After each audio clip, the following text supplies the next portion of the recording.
Here, my friends, are my sisters, Shifra and Pua. Civil disobedience. The earliest and in some ways the most powerful examples of resistance to an evil regime. I've had a bit of a hard time with this sermon, and I'm still exploring why it didn't just come to me. And when I visited Hawaii for the first time, I was taught the native tradition of asking permission of the island to be on the island. And I remember getting off of the plane for the first time on the Big Island and taking that moment and being grateful for the land that I now stood on and asking its permission to stand and to take in its beauty. Well, I'm talking this morning about disobedient women, and I'm not sure the world needs one more man talking about the experiences of women. So thanks. No. And the irony is not lost on me that here I am, a man, about to talk about women finding their voice. But I will ask permission of my dear sisters in the room and my stained glass sisters. I will ask your permission to stand in your world for a moment and speak of experiences that I hope ring true to you, and if not, stop me in my tracks. Throughout the scriptures and around the world, we encounter women living on the margins of society who are acting out, disobeying oppressive authorities, subverting traditional and unfair paradigms of power, misbehaving like Jesus in overturning the tables of empire in the interest of ensuring that they, their families, and their communities have enough. It's a real blessing in my life to get to be part of the Health Ed Connect community. And Health Ed Connect is a nonprofit based here in Kansas City, in Independence actually. And we partner with women and children in Zambia, Malawi, the DR Congo, Nepal, and other places to empower them through health, education, and advocacy. We are a grassroots organization. We partner with our community members in the communities we serve to hear their voices, to learn from them what the issues are that they are trying to address, and then to try to partner with them in providing resources and support. Sherry and Jack Kirkpatrick, the co-founders of Health Ed Connect, are here with us this morning. Emily Penrose McLaughlin, our executive director, is here this morning. Shameless plug alert. We have merchandise in the back. 100% of it goes to our women and children in Africa and Nepal, and we invite you to visit that table after the service this morning.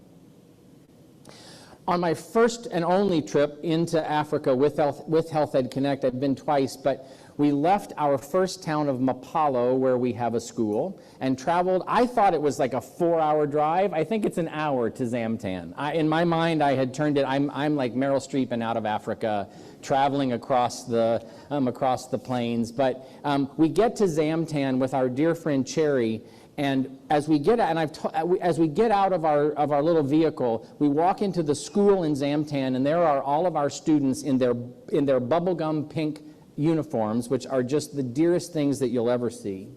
But the children are divided, half on one side of the school and half on the other, and it takes us a moment to figure out what's happening. But we realize that on one side of the school are the children that had food to bring for lunch that day, and on the other side of the school are the children that had nothing to eat. And Cherry, being a mother, said, "This will not do."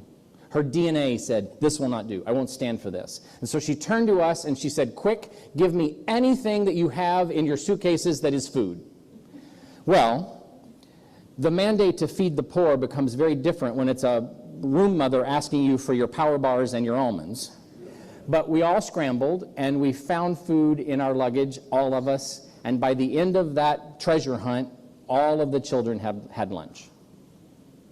And now, fortunately for us, in the 3 schools and the 1,400 or 1,500 students that we have, everybody gets provided a lunch at school. It is sometimes the only meal that they will have for the day, but we are feeding a lunch to all of our students now.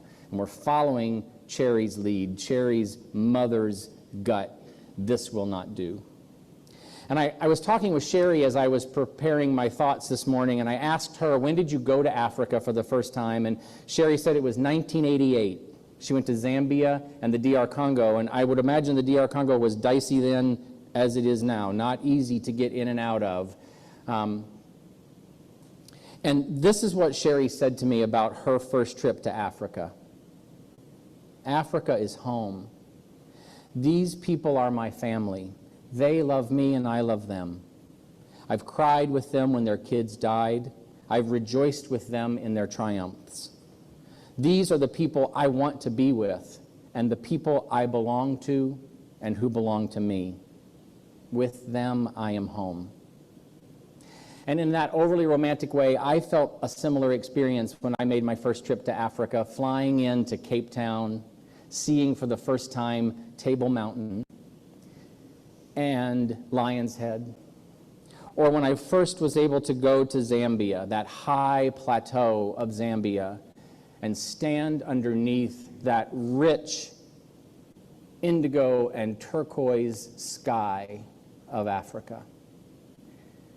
And I hope I wasn't misappropriating the African experience, but I too felt at home, standing on the land where most of science says our ancestors all originated from. There's a little discussion now in scientific communities about whether we emerged from different geographies or one, but a lot of scientists still say we all came from that gorgeous motherland.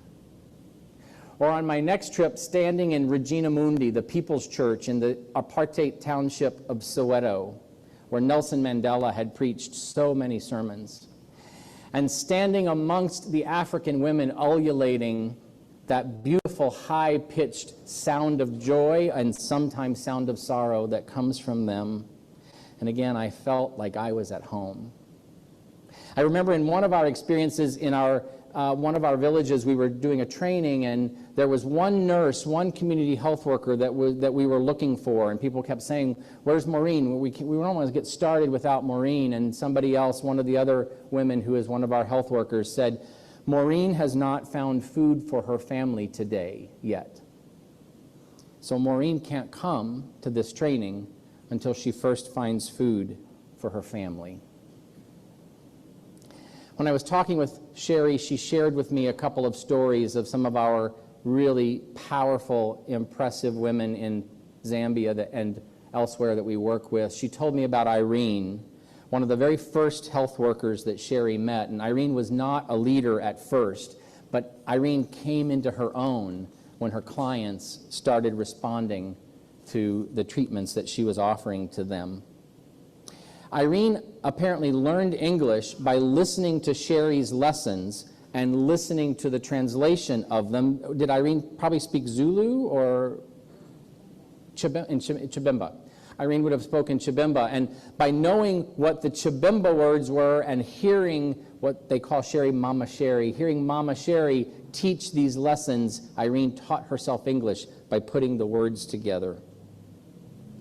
Irene began to become seen as a leader and an organizer among the Kafwa, which are what our Zambian nurses are called.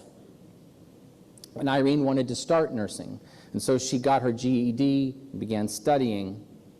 She came into an experience where a man was about to have his leg amputated in a hospital because of, I think, a leg ulcer that had gotten so severe. And Irene said, I think I can treat that leg. I think I've switched now to Jane.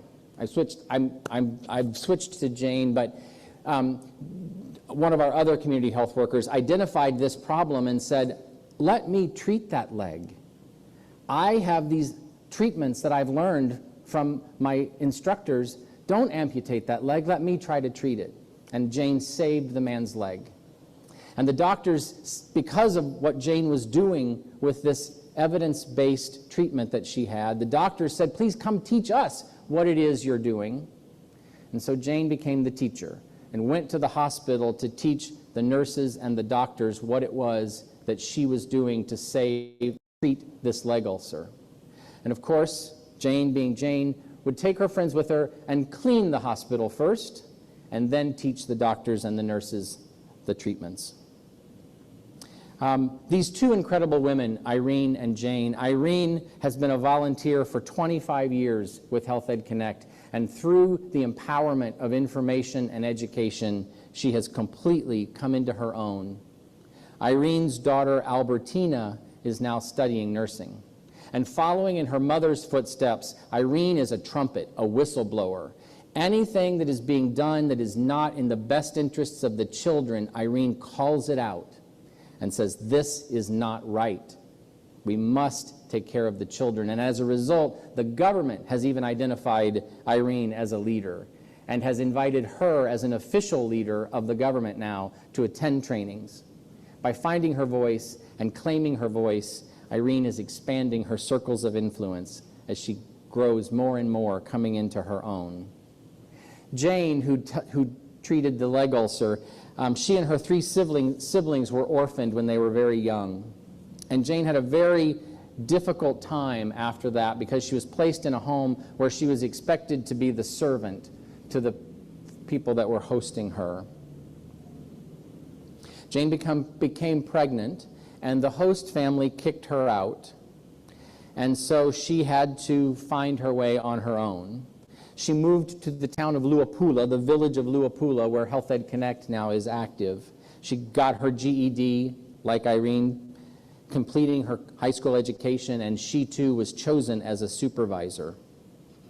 When it came time to build community centers, Jane was the first person in our communities to go to the chief, Chief Mulundu. And Jane said to the chief, we need land. We need land to build a community center. And the chief gave her 9 acres.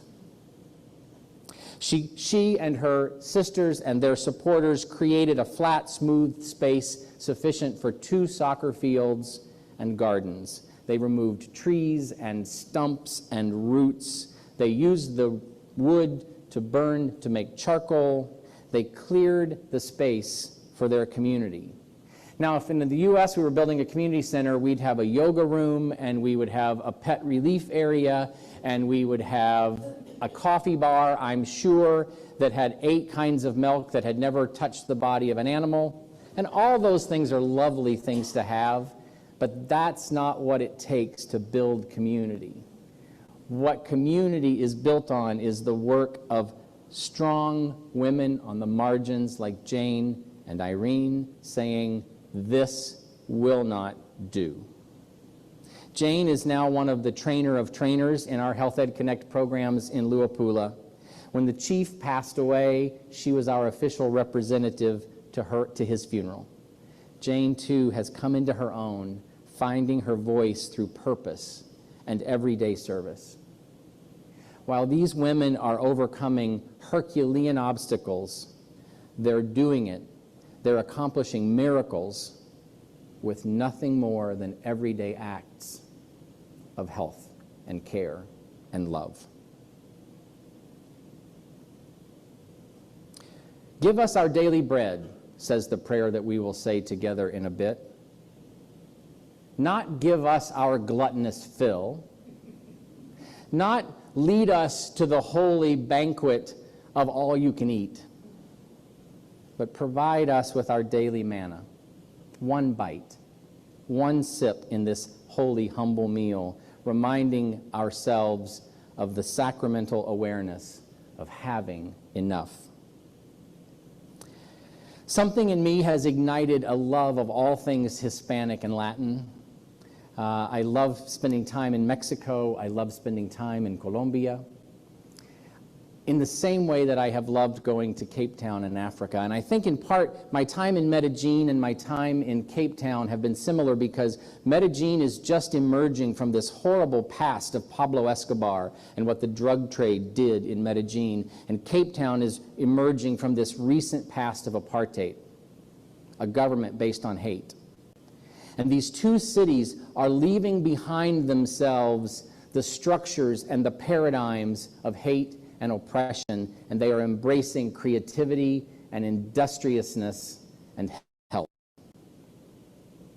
Because of these connections to Hispanic places and finding a new voice there, myself learning Spanish, which feels So good, since I failed 2nd, 3rd, 4th, 5th, 6th grade Spanish.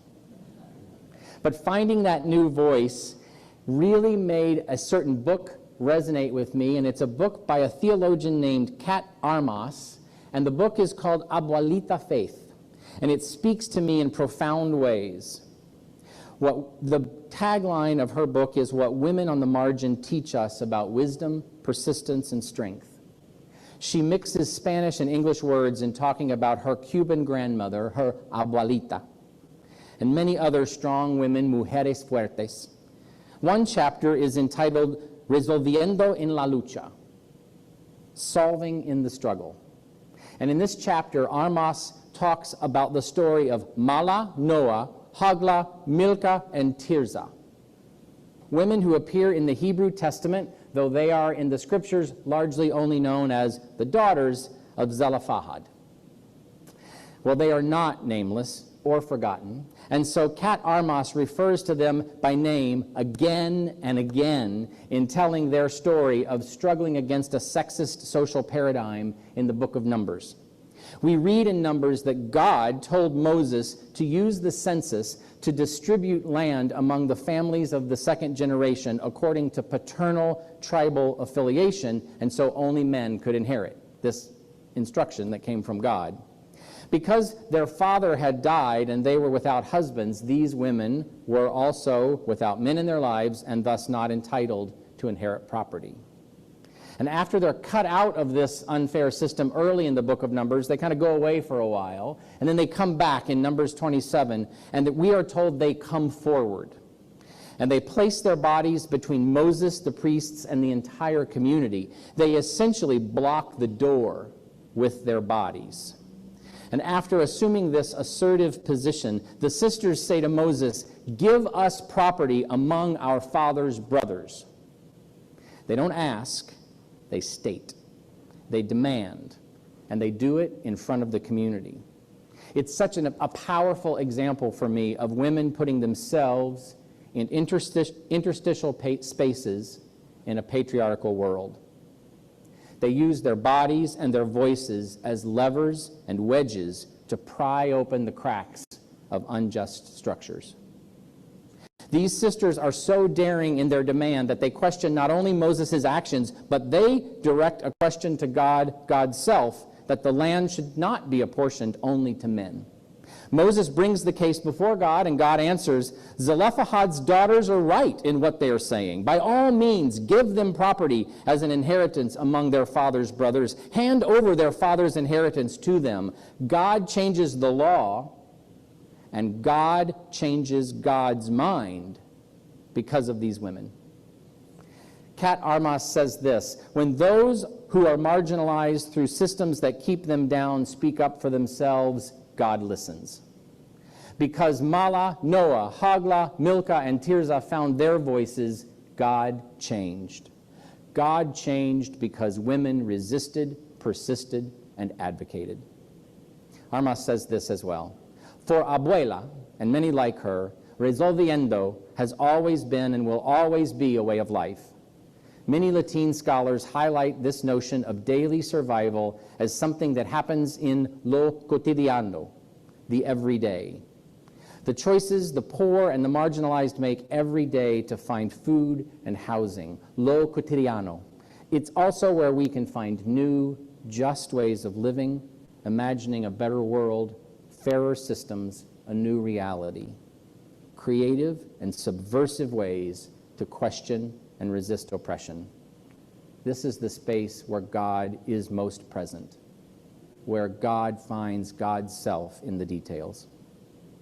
Armas quotes Patrick Reyes in his book, Nobody Cries When We Die, where Reyes talks about how many in Christian conversations how often we think vocation is God calling us out of a present reality and into some divinely purposed and infinitely better future. Well, unfortunately, life does not always allow that to occur. In fact, God often just calls us to survive. This is true for most people in the world. Their Christian calling often is simply survival. Sometimes God calls us just to survive. Sometimes that's not just enough. Sometimes that's plenty. Other times, God calls us to sound the trumpet of Irene and Cherry and Sherry, calling out injustice and abuse, foregrounding the welfare of the world's children, weeping with those who mourn. Other times, we are called to be Jane, insisting on land for community and a space for loving and care. At all times, we can be the voice of Mother God, Madre Dios, speaking into recognition and honor the names of our abuelitas on the margins, mujeres prying open the world at its cracks, washing the feet of the world's poor with our hair, and anointing the ignored with the precious perfumes of reparation and reconciliation. Jane, like Mala, Noah, Hagla, Milcah, and Tirzah, says, give us property. Irene, like Shifra and Pua, says, care for the children. God speaks through each of us, pleading with a world of richest bounty to ensure that every beloved creature has enough, and that those of us with so much more than enough look honestly at our wealth. With the names of the daughters of Zelophehad echoing in our minds, Mala, Noah, Hagla, Milcah, and Tirzah, we speak the names of their modern-day Health Ed Connect hermanas in Africa and Nepal: Irene, Josephine, Kipili, Joyce, Maureen, Chamachola, Beatrice, Angela, Ram Prasad, Pinky, Sangeeta, Imelda. Our newest nurses, Jane, Carol, Karen, Evelyn, Jean, Vinjuru, Albertina, Chilashay, Sarah, women claiming their names and their voices. We speak their names again and again because they were born into the birthright of having enough and being heard. We speak their names so that we too might be heard. We speak their names so that the world might learn through our love and theirs that enough is enough. May all of God's children have their daily bread, and may it finally be so within the kinship of God. Amen.